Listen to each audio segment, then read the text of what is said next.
Hello everybody and welcome back to my channel, or if you're new here, welcome. Today's video is a little bit different. I thought it would be fun to tier rank all the books that I read this year. I know in these last couple of weeks I've had a couple of wrap-ups for the year, and throughout the year I've done wrap-ups for each month. But today I'm going through every single book I read this year and ranking them in this little system that I have. As you may or may not know, I've read 65 books this year. So now it's time to go through all of them as quick as I can. I'm not going to spend too much time diving into each and every one of them, obviously, but I definitely want to talk about them. So let's do it. I thought I'd show you my tiers that I'm tier ranking today. For my options, I Will Forever Be Obsessed. These are like top tier. These are the books for me. These are the ones that I read and just devoured and automatically became obsessed with. Like, these are 5 stars. These are 5 stars for me. Then my next one is like so worth the read. I loved reading it. I'm so glad I read it. It was really good. It wasn't my favorite of all time. Like, it wasn't 5 stars, but it was still really good, and I'm still I'm loving it. And then I have Not Bad But Didn't Love, which is just kind of like, I enjoyed it. Like, it was good. I enjoyed it for what it was. I didn't love it, but it was still good, kind of. And then I have Basic. That's kind of my just like mid. It didn't go anywhere special. Like, it wasn't bad, but it also wasn't good, really, in any way. Then I have A Big Disappointment. These are the books that I kind of had higher hopes for, and they just really let me down. So that's gonna be T. And then I have Not It At All. Basically, it's just not it. Okay, it's just no. Didn't really like it. And then I have I Don't Really Know Where to Put This, and that'll make more sense when I finally put something in there. But it's just kind of like, I don't really have a category for this. I didn't read it in the same way I read these other ones. It's kind of weird, but it will make sense later. And then all my books are in the order that I read them in. So starting with my first book of the year and ending with my latest book of the year. So the first book I read was Game of Thrones by George R.R. Martin. I love this show so much, and I knew I needed to read the book. I kid you not, I started reading this book when I was about 15, and I think I was a sophomore in high school, and I've been reading it little tiny bits ever since then. And then finally at the beginning of this year, I was like, I'm gonna sit down and finish this. So I did, and it was definitely worth it. And I'm gonna put it in Not Bad But Didn't Love, because it wasn't bad. It was very heavy, and it's very entertaining as a show. As a book, it's just sometimes if you're not in the right mindset, I feel like it's really hard to read. And then also there's a factor that it took me like 2 or 3 years to read it, so that also might be playing a factor in this. Am I going to continue the series? Yes. It's actually sitting right here. I have the next book. So I can and will get to it sometime eventually. Okay, next I read The 100 by Kass Morgan. This one got turned into a CW TV show called The 100. You know, I think I'm going to put it in Not Bad But Didn't Love. And I would put it in Basic. Like, I would objectively, probably I should put it in Basic, but I love the characters and I love the show too much to actually put it in Basic. I just love getting the characters and more content of the characters, and I think part of what makes it feel basic is because of how different the book is from the show. These two pieces of media are not the same, and it's really frustrating. So I think that also might be playing a factor into why I didn't love it so much, is just because it's so different from what I kind of grew up with, because I watched the show first, and now I'm like, oh my gosh, there's a book series, I need to read that book series, and it's not my favorite. It's not the best written piece of literature, but it is still like really enjoyable. So I'm gonna keep it up there. And now we have Good Girl Bad Blood and As Good as Dead by Holly Jackson. I feel very similar things about these ones, but they are kind of on 2 different tiers for a very specific reason. I'm pretty sure Good Girl Bad Blood is a 5-star read for me. Like, it is, objectively. But compared to the other 5 stars, it's a little bit lower. And I don't know if that makes sense or not, but it does to me. So Good Girl Bad Blood, if I can say it at all, is going on so worth the read. The series is amazing. I read the first book at the end of last year, or I guess at the end of 2022. Years are getting confusing now. And then I continued. Then I started 2023 out with it, and I'm so glad I did because it was a very intense way to start the year. Good Girl, Bad Blood is insane and amazing, and there's definitely those amazing twists. But I would say Good Girl, Bad Blood's probably my lesser favorite of the A Good Girl's Guide to Murder series. And so that's why it's like so worth the read. Like, it's worth it. It's amazing. It just is not on the same level as Good as Dead. And kind of going off that. Oh, wait, no. Oh. As Good as Dead is the first in my list of I will forever be obsessed with this. And there's so many reasons to be obsessed with this book because, like, it is probably one of the most intense books I have ever read in my entire life and will ever read in my entire life. Like, you don't understand unless you've read this book how intense this book gets and how feral this book will make you go. Nobody is the same after reading this book. Even thinking about this book will still break my heart, thinking about the events that transpired in this book. And honestly, I need a little sequel novella of Pip and Robbie's lives after this book because obviously they're gonna have some issues. They're gonna need to go to some therapy, especially Pip, and I just want to know what their lives are like after this book because of the intensity, and it's just insane. Like, I just can't, it's speechless. I'm just speechless, and I'm talking in circles now, so we're gonna move on. Next, I have Restore Me, Defy Me, and Imagine Me. Those are the last 3 books of the Shatter Me series. Okay, these 3 are gonna be grouped together because I literally don't think I could differentiate between them. I really had to push myself to read these ones, I'm not gonna lie. I kind of fell off the wagon with this series, and it was super good, and I was loving it for a while. And then I think I found out a spoiler that made me not want to read the second book, or the whatever book was next. Restore Me, I imagine. So that prevented me from like picking it up and reading. And I think if I did just read the series beginning to end when I was a freshman in high school, I think was the age that I read it, I think I probably would have liked him a lot more. But because I was a little bit older and I have read these just amazing books throughout the years, these ones just fell really short for me. Like, there could be a whole bunch of factors playing into this tier ranking, but for me, they were kind of a big disappointment. Like, I don't know, I just kind of fell off the wagon with them, and eventually they just, like, nothing was really making sense, and it felt like it was being pushed a little too hard, and it was definitely insane. And it was, like, I really was liking kind of, like, the plot near the end. But for whatever reason, just, like, with the characters and the plots of the other books, it just didn't flow well for me. Anyways, that's my opinion. Please don't attack me for that. I feel like I've talked fairly frequently about my thoughts about Shatter Me, so I'm just gonna move on now. Next is Rebel by Marie Lu. This one is the 4th book in the Legend series. Champion, the 3rd book in the series, was released so long ago on this like cliffhanger that didn't necessarily need a book to follow it, but it would have been well appreciated. And then Marie Lu saw how much we wanted another just thing describing what happened and then delivered. I love the Legend series, guys. I love the Legend series, and the ending of Champion had me crying.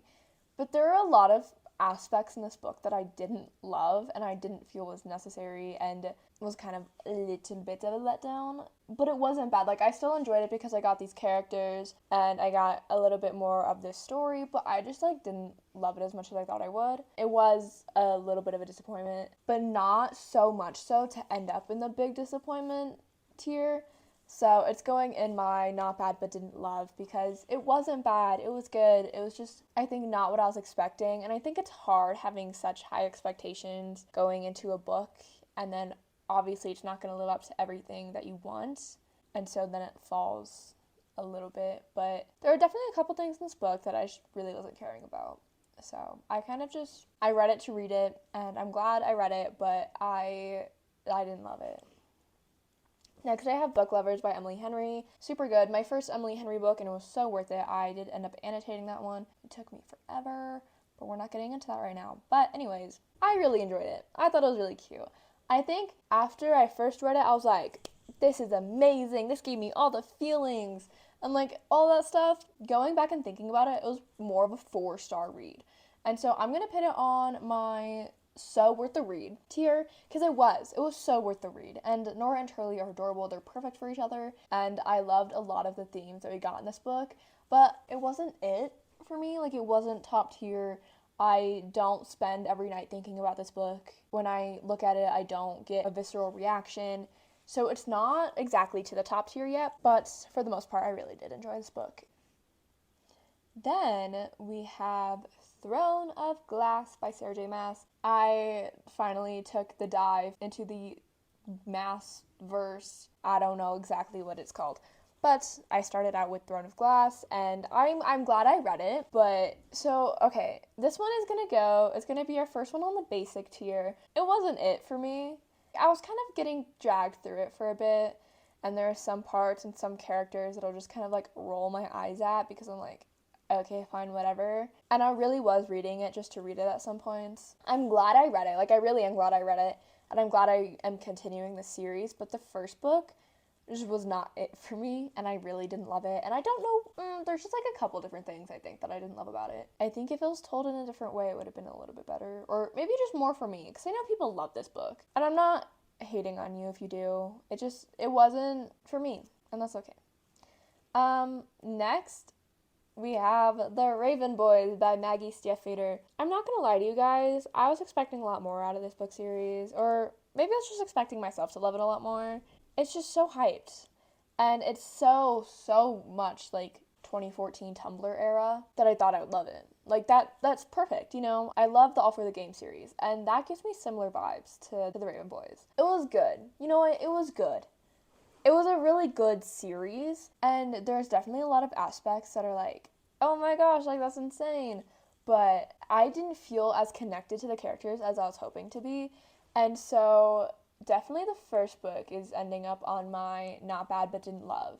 Like, it's not bad. It's objectively not bad. It's a good series. It's insane, but it just didn't live up to what I had in mind for it.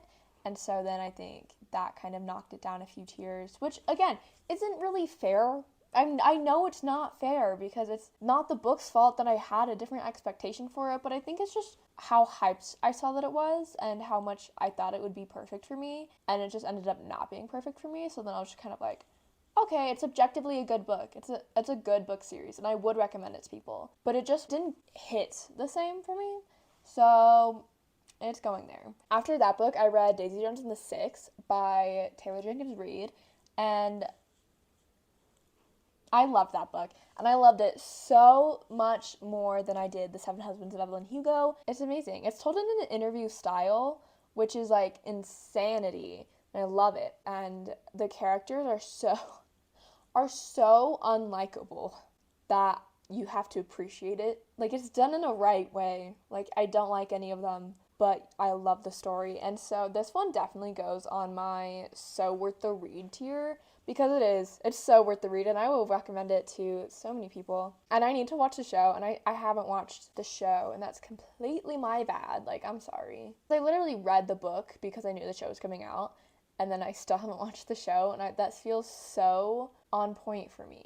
But I love Daisy Jones and the Six, and it's just a great story. It's a fun story, and I love the way Taylor Jenkins Reid talks about these famous people who are very unlikable. Next, I have Dream Thieves, Blue Lily, Lily Blue, and The Raven King, which I think are all probably going to join my not bad but didn't love, except I think I liked Blue Lily, Lily Blue the most out of them, or maybe The Raven King. I definitely liked it a little bit more towards the end, and that makes me want to bump it up a little bit because I am feeling, I don't know what I'm feeling, merciful?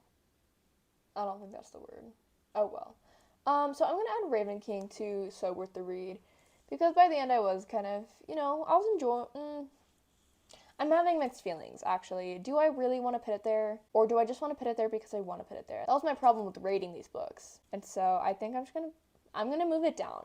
Actually, okay. So that's how it's gonna be. That makes sense. They're all together. I'm sorry. It hurts me as much as it hurts you, maybe. Next I read Daughter Dalloway by Emily Franz. It's an adult historical fiction that I was not expecting to love at all in any way, and I ended up loving it. So this one is definitely in my so worth the read. It didn't give me that visceral reaction, but like, it was still so good, and I really enjoyed reading it, and it was kind of my first little dip into historical fiction, and it definitely makes me want to read Mrs. Dalloway now, because I want to see like the connections and everything. I definitely loved that book, and if you're looking for a good historical fiction to start out with, I definitely recommend that one. Next I read Crown of Midnight by Sarah J. Maas. Kind of felt very similar between Throne of Glass and Crown of Midnight. So I think I'm going to put Crown of Midnight with my Throne of Glass tier, my basic tier. It wasn't really anything special. I know some big plot points that happened, but for whatever reason, in my head, I have such a hard time like separating what happened in Throne of Glass versus what happened in Crown of Midnight, and they blend together a lot for me. And it makes sense because they're happening not too far apart and in the same setting and still kind of have the same politics game to them. They're kind of like the same book for me. So that's where they go. Next I have All of Our Demise by Amanda Foody and C.L. Herman. This is a sequel to All of Us Villains, which is different than If We Were Villains, by the way. It's insane. It's absolutely insane. And I kind of read it because I thought there would be found family in it. There was not, because they're all trying to kill each other. But by All of Our Demise, you kind of start to see them interact a little bit more, and it's like, I love them. I love them. And obviously they're not very likable at some points, but they just have they have heavy family trauma. And they're going through a lot right now, so I'm going to give them a pass. But I am putting this one on So Worth the Read, because it was insane. And I honestly liked it more than All of Us Villains. That might just be because everything was more developed, but I just really loved it. And there's a little bit of a queer little representation and romance in it. Super background, but I loved it. And I want more. Like, I need more from them, and they just have my heart, and I don't know what to tell you. Next, I read Better Than the Movies by Lynn Painter. This one is very cute. It's very cute in the way that, like, YA contemporaries are cute. Like, it's kind of cheesy, and there's some lines, some scenes that are kind of cringy, but it also is just so cute. Like, Wes and Liz have my heart. They deserve the world, and I love all the, like, rom-com references made throughout the book. Even though I haven't seen most of them, it's still, like, really cute, and I just thought it was, like, really well done. So that one is definitely in my So Worth the Read tier, because it just is. Objectively, it's so worth the read. It's so cute. And of course, there's that really iconic line that you see in everybody's annotation dumps from this book. And I screamed when I got to it. And I believe I did annotate this one. I did. And I loved getting to annotate it. And it was so worth the read, you know? And I read it because Elsa had sent the book to me because she knew I would love it. And Elsa, girl, you were right. I love you so much for sending me that book because it was really good and it was adorable. Next, I have Aurora's End by Amy Kaufman and Jay Kristoff. This one is the final book to the Aurora cycle, and I adored the first two books. Like, the first two books were so good, and it has, like, space adventure and running from the government, this big, like, super weird thing happening that you can't really explain, and, of course, found family. But I'm not gonna lie to you, the third book was not it for me, and it was kind of a disappointment. I don't know what about it was. Maybe it was because it had been so long since I read Aurora's Burning, but by the time I got to this book, there was just a lot of parts where I'm just like, I don't know if I actually care. So I just didn't love it, and because it followed two books that I just really loved, it kind of brought that one down because I didn't love it. I had these first two that I adored, and then I come in with, like, this third one, and it's just kind of like, things are happening, nothing makes sense. It is insane, though. I will say, some parts are definitely insane. Next, we have The Falling in Love Montage by, I think, Sierra Smythe. This one I've had on my shelf for just about ever. I had been saving it every single summer because I needed to read it in the summer because it is a very summery book. And then each year I just didn't, and then I just kept putting it off. So this last summer I finally read it, and I hate to say it, but it was kind of basic. It's a really cute premise, but I just didn't connect with the characters, and there's a lot of parts of the story where I was just kind of dragging myself along to finish it, and I just really didn't love them, and I didn't feel the chemistry between them. I did like the main character a bit more than the love interest. She's a lot deeper and complex, and I definitely felt for her at times, but for a romance book, I really didn't like the romance aspect to it. So that one definitely goes in my basic one. And honestly, it could be disappointment, but it doesn't feel that low. It feels just kind of basic. Next is Fourth Wing by Rebecca Yarros. This one took over the book community completely. So this one's going to be kind of hard because I really enjoyed the first one, but the more I think about it, the more like problems and holes I see with it. And maybe that could also be because I read Iron Flame, and I will get to my thoughts on Iron Flame later. But I think, okay, Fourth Wing was so worth the read. I really enjoyed it. I originally thought this one would be on my I will be obsessed with forever, because it was genuinely one of my favorite reads of the year, and I remember myself devouring the ending of it, and it's just absolutely insane, and it ends on a big cliffhanger, and it was so good, and I loved the romance and the banter and the dragons and everything. But looking back on it, I don't think it's gonna be I will forever be obsessed with this, and maybe that could also be a little bit of influence from me reading Iron Flame. But I can see the criticisms. Like, the criticisms of this book are very valid. I acknowledge these flaws and I kind of agree with them. So I think it just gets knocked down a teeny tiny bit, but it was so worth the read. I loved the book. It was insane. Oh gosh. Next was The Fine Print. I didn't really love this book, I'm not gonna lie. It's a good premise, you know, but it just felt really short for me, except I knew I wasn't gonna love it. I just wanted to read it and to understand the hype. And this was just after I read Fourth Wing, so I thought maybe a adult contemporary would be good to follow up with that. It was not. So this one just was not it for me, and this one is very much a me thing. I thought that Rowan was a little bit too grumpy and just kind of mean at times. Not as mean as his brother, but just mean, and I didn't really feel much chemistry between the two main characters. I was kind of bored at some points, and I just didn't love it. I do, however, love how much diversity Lauren Asher kind of includes in her books, because she has like a main female character who is like a person of color or from just a different background, and she includes like a lot of varying characters. Like Zara's sister has Down syndrome in this one, and then in the other books you have characters with dyslexia and ADHD and like all these different things kind of that they're going through, and I did find that really cool. I want to continue Lauren Asher's books, which I know is weird considering how much I didn't like the fine print, but I still want to, so don't judge me. But anyways, next I read The House in the Cerulean Sea by TJ Klune. I started this book and I was a little bit worried I wasn't going to like it because it was kind of weird and quirky. But the more I read it, the more I just fell in love with it, because this book is just so wholesome and such a cozy fantasy about these like kids overcoming adversity with love. And it's just so cute. It's just so cute. You have a lot of varying characters in this, and they just all somehow go together so well. And it doesn't make sense. But I will honestly... Wait, no.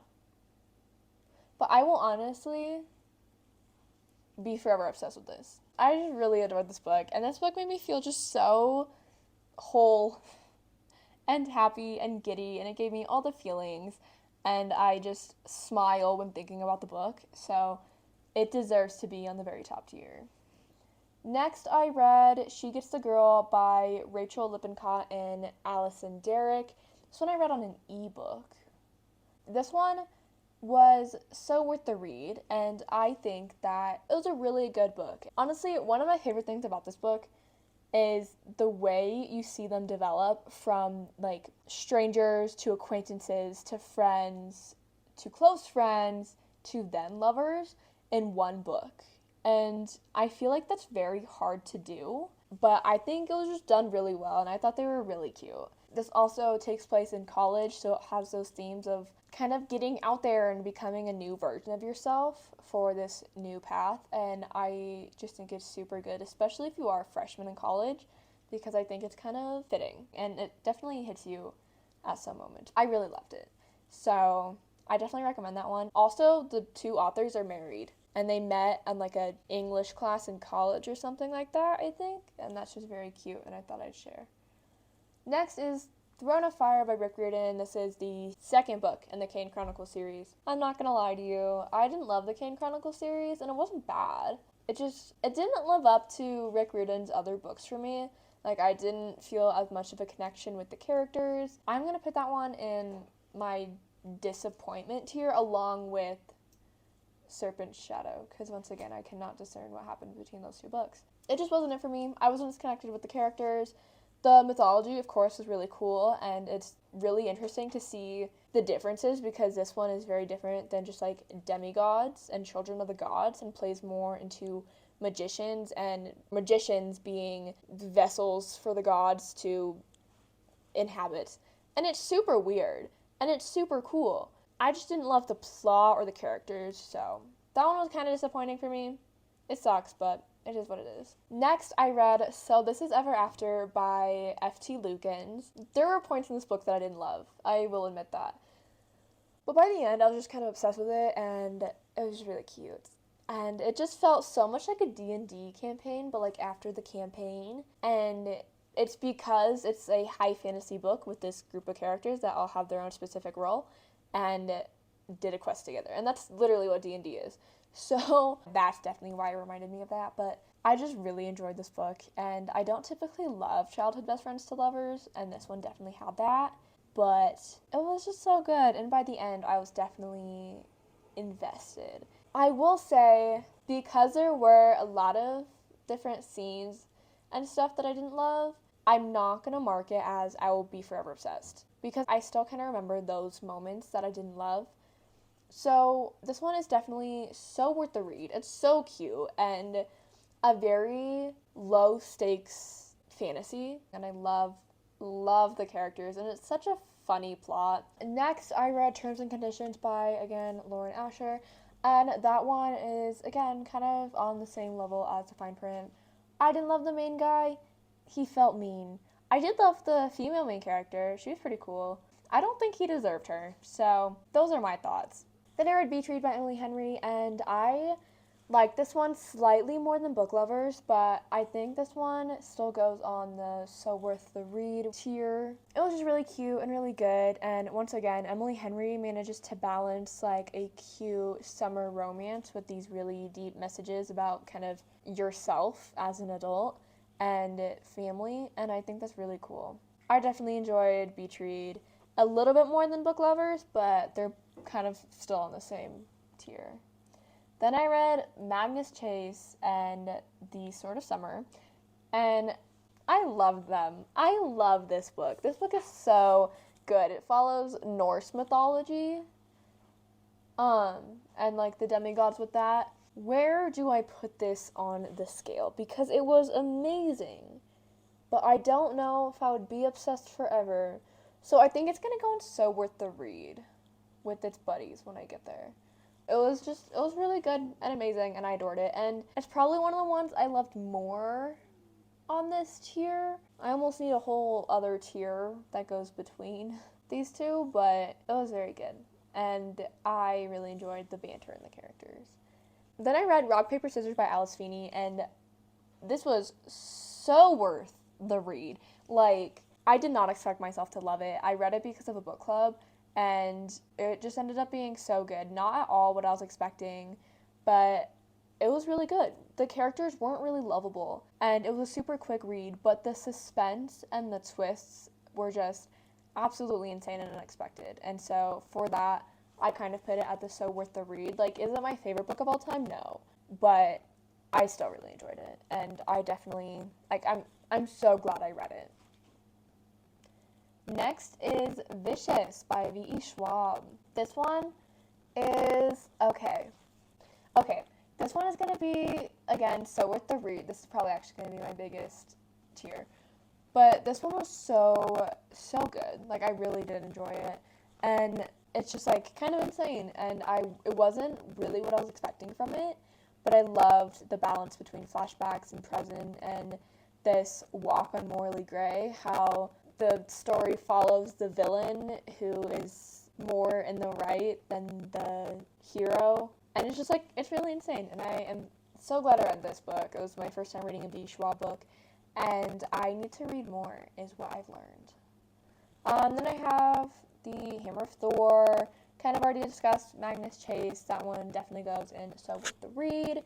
Then I have Once Upon a Broken Heart by Stephanie Garber.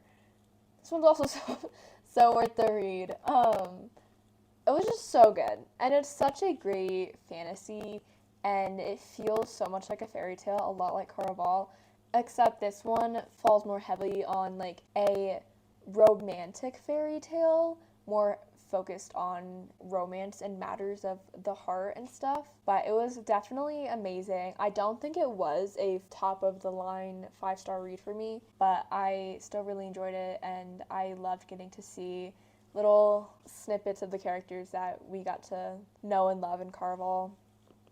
And then I read Malibu Rising by Taylor Jenkins Reid.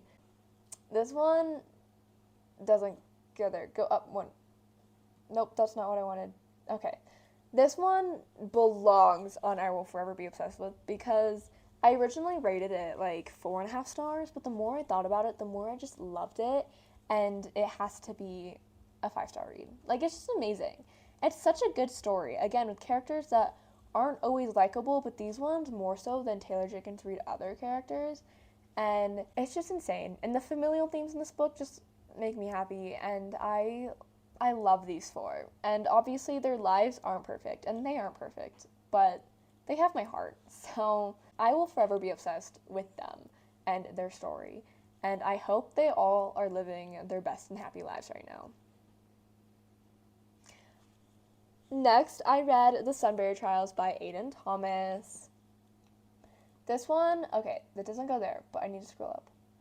Okay, this one goes on I Will Forever Be Obsessed With. I will forever be obsessed with this book because it's amazing.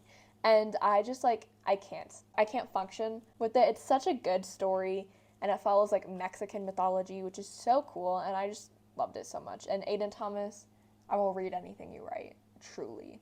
So I love this book. It's a great YA fantasy, and it has a little bit of like urban fantasy kind of mixed into it, which is also really cool, and I just really loved this book. Like, so much. It was such an easy 5-star read. Then I have Vengeful. Vengeful I liked slightly less than Vicious, so this one's going to be on not bad but didn't love. Because some of it I just felt wasn't needed. There was a new character introduced that I didn't really care about, and it wasn't the same level. It was still good, but it wasn't at the same level as the first one. Then we have The First to Die at the End by Adam Silvera. Oh my gosh, guys, oh my gosh. This book made me sob. And so it definitely is going on my top of the line tier. Why isn't it moving? My top tier, I will forever be obsessed with this. And They Both Die at the End, I will be forever obsessed with that too. It's so good and heartbreaking, and the characters are just like, the characters have my heart. They really do have my heart, and I just like can't get over their story, and thinking about it makes me really sad. So we're gonna move on. Once again, Magnus Chase. This is the last one in the series, but that one is definitely so worth the read. And then we have Red, White, and Royal Blue, which was a reread. And I reread it every single year. And I reread it this year because of the movie coming out on my birthday. And I'm just completely and utterly obsessed with this book, and I will be forever obsessed with this book. Like I said, I literally reread it every single year.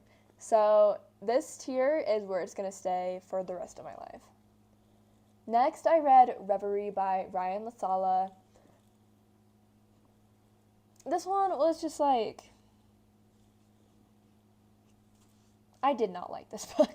There were a lot of aspects I didn't like about it. Some aspects were really cool, and it's definitely a really cool concept, but it just fell really short for me. There were times where I was getting really annoyed with the characters, but I read it, so that's all that matters. Next I read Some Girls Do by Jennifer Dugan. It wasn't bad, but I didn't love. It was pretty good.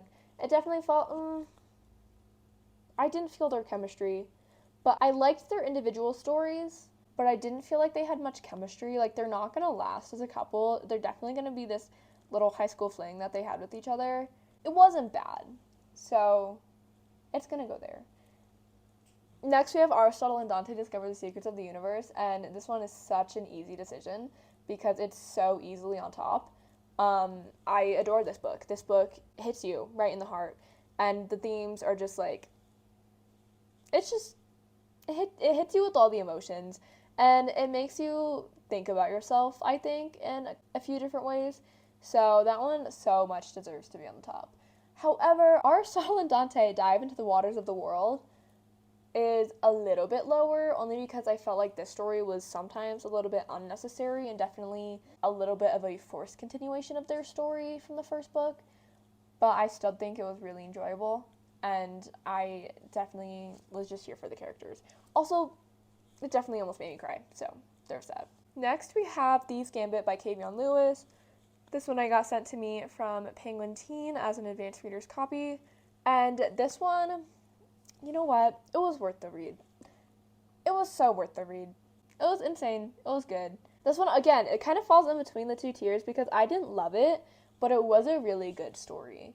So I think I'm gonna keep it there because it was really intense and the ending was insane. So I'm gonna keep it there. It was really good, and I'm really glad I read it. Next, we have The Naturals by Jennifer Lynn Barnes. This one is the old cover, so ignore that. I just grabbed what was off Goodreads, so my bad. This one is such an easy decision because I loved this book, and it goes all the way up here. This one's just like a YA Criminal Minds. What do you want from me? I love Criminal Minds, and the twists in this book blew my mind, and I love the characters, and I just can't wait to see more of these characters. Next I read Final Offer, and Final Offer, I kind of did enjoy this one.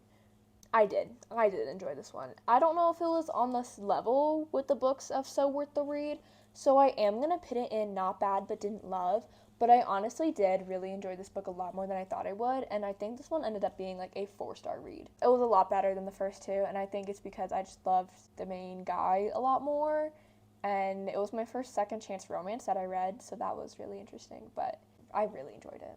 Then I read Little Women by Louisa May Alcott. It was my little classic of the year, and I annotated it. And it took me forever to annotate, but I did do it. And that one is definitely so worth the read. It's just so cute. Like, how can you not like Little Women? Were some moments, like, a little bit boring? Yeah. But it's, like, set in the 1800s. It's a classic. There are going to be some moments that you don't love. And that's just a given. So I really enjoyed it for what it was, and I really did love the characters. Like, they're just... I loved it. Also, I felt like the movie is very much similar to the book in all the important ways. So I do really love that. Next I read Nightbreaker by Coco Ma. This one was also sent to me by Penguin Teen, and that one was honestly pretty good. But again, I think it's kind of in the not bad but didn't love tier. Like, it wasn't bad. It was good. There were a lot of different parts that I didn't love, and I felt like the ending was kind of getting a bit rushed for me, which was kind of frustrating. But it was a really good premise. Like, it's an insane premise, and I definitely recommend you go check it out, but it just wasn't my favorite. Next I read Thin Air by Kelly M. Parker, I believe. That one was a bit of a disappointment because the premise was so good. I saw the premise and I'm like, I need to read that, like, right now. But I didn't love it. It fell really short for me, and it just didn't live up to what the premise was giving me. And so I kind of just didn't like that, and I didn't love the main character. There was a weird love triangle going on, and I just didn't love it. Next, I read Air of Fire by Sarah J. Maas. I know there's really big gaps between me reading the Throne of Glass series. This one is a tier higher because I did enjoy this one a lot more. So this one is not bad but didn't love, and it honestly could fall between these two, like these two levels, but I'm gonna lower it down a little bit because there were a couple of things that I, of course, didn't love. I felt like there was just a lot of telling and not showing with the characters, which kind of irked me. But this one was just really so much more enjoyable, and it made me really look forward to reading the rest of the series, which I think will definitely fall higher on the tier rankings in the future. Next, I read Killer Instinct, and this one I didn't love as much as The Naturals, so it goes on a tier below with So Worth the Read. It was definitely worth it. I felt like the love triangle kind of got in the way of things for me on this one, but I still really enjoyed it, and there's a good chance that I will probably be forever obsessed with the next two ones. But this one, for whatever reason, I think it was the love triangle that kind of irked me. One of Us is Back. This one was so worth the read. This one was so worth the read. It wasn't like I'm not forever obsessed with it because let's be real here, I wasn't in it for the plot in any way whatsoever, and so sometimes when it was like plot focused, I was just kind of like nodding along, smiling, waiting to get to my favorite characters again. I just read it for those characters and to feel like their embrace again. So it was so worth the read, but it wasn't top tier because I wasn't as invested in it as I was like the first book in the series. Okay, so these next two books are books that I read for my social justice class, and this is where that last ranking finally comes in. I don't know where to rank these ones because, like, they're talking about these social issues and they are really important books. They're good. They bring out a lot of important ideas and points. I definitely think they're important books to read. I didn't really love the writing sometimes. Like, sometimes the writing was a little too heavy for my brain to understand, but I really did like Rehearsals for Living, that first one. But I don't know where to put these because they are nonfiction books and they're not even like a creative nonfiction. I didn't know where to put these. I didn't even know how to rank them because rating them felt kind of unfair almost because obviously they're not going to be the same ratings as all these other books. So I put them on their own little tier. They have their own little home. Maybe as I read more nonfiction books, I'll start to understand my rating system for it, but right now, that's where it is. Then Iron Flame. Iron Flame was a big disappointment, and I've talked about this in a couple of videos, but this one definitely fell short for me, and after Iron Flame, it just was really disappointing. So that one belongs in a big disappointment. This one is like the book of a big disappointment. The book I was most disappointed about this entire year. And it hurts me because of how much I loved Fourth Wing. If you want to know my full thoughts about it, go to my either yearly wrap-up or my November wrap-up that I dive into it a little bit more. Next, I read If We Were Villains by Emma Rio. This one was so worth the read. It was so good.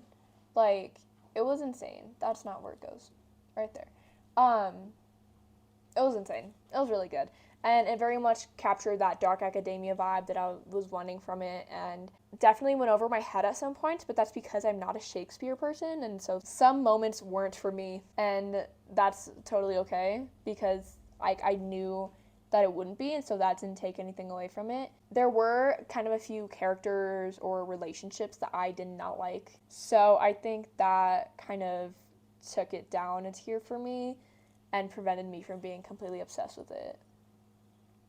Next was I Loved You in Another Life by David Arnold. This one was sent to me by Penguin Teen, and it was so cute. Guys, this book was so cute.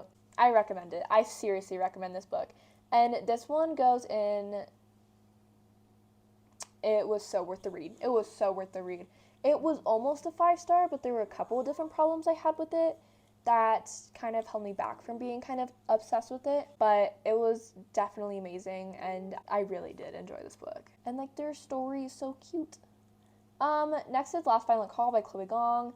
This one is not bad but didn't love. I just really only read it for the characters, and when it got to the plot moments, I was just kind of getting dragged along and I didn't really care for it. But I really did love getting to see these characters again. So it was really nice to read it and to have it, and it's also really gorgeous. So there's that. Next I read Icebreaker by Hannah Grace. This one was so worth the read, and it's such a big surprise because I was not expecting myself to like it, but I did. I did like it. I didn't love it. I'm not obsessed with it, but I really did enjoy this book. There are definitely moments that weren't great, kind of cringy, kind of cliche, or annoying, but for the most part, I found this book very cute. I want to read Hannah Grace's other books now because this book was just cute. I love them. I don't know what else to tell you other than I just love them. Next is Masters of Death. Okay, this is a temporary spot. Masters of Death easily goes in I Will Forever Be Obsessed because the characters, the plot kind of confusing, but it was still amazing. Like, I still really loved the plot, and the characters just made up for all the confusing parts that went over my head, and it's just amazing, and I love them. And Olivia Blake, I need to read more of her books because, oh my gosh. And I don't think it had the found family I was picturing from it, but it definitely had the beginning of it. Also at the same time, like, I don't think found family was the intended focus of it, so I will let that pass because I still loved all the other parts of this book. And I just love mixing like supernatural with like modern settings, and it's just so cool. Okay, if you watched my 2023 wrap up video, you will know that The 7-Year Slip was my favorite book of the year. So this one very much obviously goes on the top tier if it lets me. It goes on the top tier. It easily goes on the top tier. This book was so good, and I loved every single part of it and like every theme with it. It hit so hard for me, and it came in near the end and just like knocked everything else out of the water. So I really enjoyed this book, and I need to read Ashley Poston's other books now because, oh my gosh, that one very much belongs in I'll Forever Be Obsessed, because I will definitely be thinking about this book for the rest of my life. I'm very pleased. Next is, okay, so the last 2 books I read of the year was the beginning of me rereading the Percy Jackson series for the Percy Jackson TV show. So I read The Lightning Thief and the Sea of Monsters, ending 2023, and then the rest started off this year. I've reread these books so many times that I think it's only right that they be on the top tier. Like, because like I've read them so many times at this point, that I am forever obsessed with them. Like, I am. It's a fact. And it's a proven fact because I am 19 years old and I'm still obsessed with these books, and I probably will be even 10 years from now. So they really do belong in the top tier, and I don't regret putting them there. So yeah, those are all 65 books that I read this year. It doesn't surprise me that So Worth a Read is the most full tier, because I feel like a lot of those are like 4-ish stars, and I feel like I rate quite a few books 4 stars, so that's not surprising.